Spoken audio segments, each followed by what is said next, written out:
ವೀಕ್ಷಕರ ಇವತ್ತಿನ ವಿಡಿಯೋದಲ್ಲೇ ನಿಮಗೆ ಥ್ರೆಡ್ ಪೈಪಿಂಗ್ ಯಾವ ರೀತಿ ಮಾಡಬೇಕು ಅಂತ ತುಂಬ ಸುಲಭವಾಗಿ ತಿಳಿಸ್ಕೊಡ್ತೇನೆ. ಅದಕ್ಕಿಂತ ಮುಂಚೆ ಮೇನ್ ಫ್ಯಾಬ್ರಿಕಲ್ಲಿ ನಾವು ಈ ರೀತಿ ಕಟ್ಟಿಂಗನ್ನು ಮಾಡ್ಕೊಳ್ಬೇಕಾಗತ್ತೆ, ಲೈನಿಂಗನ್ನು ಇಟ್ಬಿಟ್ಟು. ಸೊ ಇದಾದ ನಂತರ ನಮಗೆ ಫಸ್ಟ್ ನಾವು ಪ್ರಿಪೇರ್ ಮಾಡತಕ್ಕಂಥದ್ದು ಥ್ರೆಡ್ ಪೈಪಿಂಗ್. ರೆಡಿಮೇಡು ಸಿಗುತ್ತೆ, ಇಲ್ಲಾಂದರೆ ಕ್ರಾಸ್ ಕಟ್ಟಿಂಗಲ್ಲಿ ನಮಗೆ ಬೇಕಾದಂಥ ಕಲರಿಂಗಲ್ಲಿ ನಾವು ಈ ರೀತಿ ಥ್ರೆಡ್ಡನ್ನು ಇನ್ ಮಾಡಿ ಸೊ ಒಂದು ಸ್ಟಿಚಿಂಗನ್ನು ಹಾಕ್ಕೊಳ್ಬೇಕಾಗತ್ತೆ ಈ ರೀತಿ. ಓಕೆನಾ, ಇದು ಕಾಮನ್ ಆಗಿ ಎಲ್ರಿಗೂ ಗೊತ್ತಿರುವಂಥ ವಿಚಾರ. ಸೊ ಇದಾದ ನಂತರ ನಮಗೆ ಬರತಕ್ಕಂಥದ್ದು ಫಸ್ಟ್ ನಾವು ಬ್ಯಾಕಲ್ಲಿ ಮಾಡಬೇಕು. ಸೊ ಅದೇ ಥರ ಫ್ರಂಟಲ್ಲಿ ಕಂಟಿನ್ಯೂ ಮಾಡಿ, ನಿಮಗೆ ಬ್ಯಾಕ್ ಮಾತ್ರ ತೋರಿಸ್ತೀನಿ. ಸೊ ಈ ರೀತಿ ಇಟ್ಕೊಂಡ್ಬಿಟ್ಟು ನಾವೇನು ಮಾಡಬೇಕು, ಲೈಟಾಗಿ ಟ್ಯಾಪನ್ನು ಮಾಡಬೇಕು. ಅದಾದ ನಂತರ ಅದರ ಪ್ರತಿಬಿಂಬ ಅಂದರೆ ಅದರ ಮಾರ್ಕಿಂಗ್ ಇಲ್ಲಿ ಬೀಳುತ್ತೆ, ಲೈಟಾಗಿ ಕಾಣ್ತಾ ಇರುತ್ತೆ, ಅದನ್ನೇ ಕಂಟಿನ್ಯೂ ಮಾಡಿ ಶೇಪನ್ನು ಡ್ರಾನ ಜಾಸ್ತಿ ಮಾಡ್ಕೊಳ್ಳಿ ಕಾಣೋ ರೀತಿ. ಅದಾದ ನಂತರ ಸೆಂಟ್ರ್ ಪಾಯಿಂಟಿಗೆ ಒಂದು ನಾಚನ್ನು ಹಾಕೋಬೇಕು.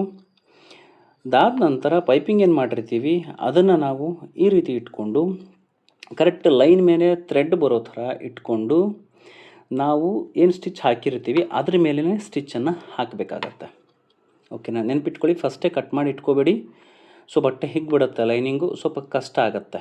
ಸೊ ಈ ರೀತಿ ಸ್ಟಿಚ್ ಮಾಡಿ ಇಟ್ಕೊಳ್ಳೋದ್ರಿಂದ ನಿಮಗೆ ಮೆಜರ್ಮೆಂಟಲ್ಲಿ ಯಾವುದೇ ರೀತಿಯ ತೊಂದರೆ ಆಗೋದಿಲ್ಲ. ಓಕೆನಾ, ಸೊ ಈ ರೀತಿ ಕಂಪ್ಲೀಟ್ ಮಾಡ್ಕೊಂಡು ಆದಮೇಲೆ ನಾವೇನು ಮಾಡಬೇಕು, ಮೇಲೆ ಇಟ್ಕೊಂಡು ಸೇಮ್ ಇದೇ ರೀತಿ ಇನ್ನೊಂದು ಸ್ಟಿಚಿಂಗನ್ನು ಹಾಕ್ಕೊಳ್ಬೇಕು. ಯಾವ ರೀತಿ, ಮೇನ್ ಫ್ಯಾಬ್ರಿಕ್ ಸೀದಾ ಇರಬೇಕು, ಇದನ್ನು ಉಲ್ಟಾ ಹಾಕಿಬಿಟ್ಟು ಸೊ ಇದು ಮೇಲೆ ಕೆಳಗಡೆ ಭಾಗ ಮೇಲೆ ಬರೋ ಥರ ಇಟ್ಕೊಂಡು ಒಂದು ಸೆಂಟ್ರಿಗೆ ಒಂದು ನಾಚನ್ನು ಅಥವಾ ಒಂದು ಸ್ಟಿಚಿಂಗನ್ನು ಹಾಕ್ಕೊಂಡು ಸೊ ಏನು ನಾವು ಪೈಪಿಂಗ್ ಮೇಲೆ ಸ್ಟಿಚ್ ಮಾಡಿರ್ತೀವಿ ಅದು ಬ್ಯಾಕ್ ಸೈಡ್ ಕಾಣ್ತಾ ಇರುತ್ತೆ, ಅದೇ ಹೊಲಿಗೆ ಮೇಲೇ ಇನ್ನೊಂದು ಹೊಲಿಗೆಯನ್ನು ಈ ರೀತಿ ಹಾಕಬೇಕು. ಇದು ಕೂಡ ಎಲ್ರಿಗೂ ಗೊತ್ತಿರುವಂಥ ವಿಚಾರನೇ. ಸೊ ಸಾಕಷ್ಟು ಜನ ಏನು ಮಾಡಿಬಿಡ್ತೀವಿ, ಸ್ವಲ್ಪ ಆ ಕಡೆ ಈ ಕಡೆ ಹೋದರೂ ಕೂಡ ಫಿನಿಶಿಂಗ್ ಅಂತಕ್ಕಂಥದ್ದು ಬರೋದಿಲ್ಲ. ಇಲ್ಲಿ ನಾವು ನಿಧಾನಕ್ಕೆ ಸ್ಟಿಚಿಂಗನ್ನು ಹಾಕಬೇಕು. ನಿಮಗೆ ಫಾಸ್ಟ್ ಫಾರ್ವರ್ಡ್ ಮಾಡಿ ತೋರಿಸ್ತಾ ಇದ್ದೀನಿ, ಸಮಯದ ಅಭಾವವನ್ನು ಉಳಿಸ್ಲಿಕ್ಕೆ ಪ್ರಯತ್ನ ಪಡ್ತಾಯಿದ್ದೀವಿ. ಸೊ ಅದೇ ರೀತಿ ಈ ರೀತಿ ಚೆಕ್ ಮಾಡಿಕೊಂಡಾಗ ನಿಮಗೆ ಪೈಪಿಂಗ್ ಅಂತಕ್ಕಂಥದ್ದು ಕಾಣುತ್ತೆ.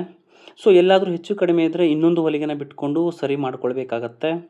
ಅದಾದ ನಂತರ 1/4 ಇಂಚು ಮಾರ್ಜಿನಲ್ಲಿ ನಾವು ಬಟ್ಟೆನ ಕಟ್ ಮಾಡಿ ತೆಗೆದು ಈ ರೀತಿ ನಾಚಸನ್ನು ಹಾಕಬೇಕಾಗತ್ತೆ. ಸ್ವಲ್ಪ ಬಟ್ಟೆನ ಕಟ್ ಮಾಡಬೇಕಾಗತ್ತೆ.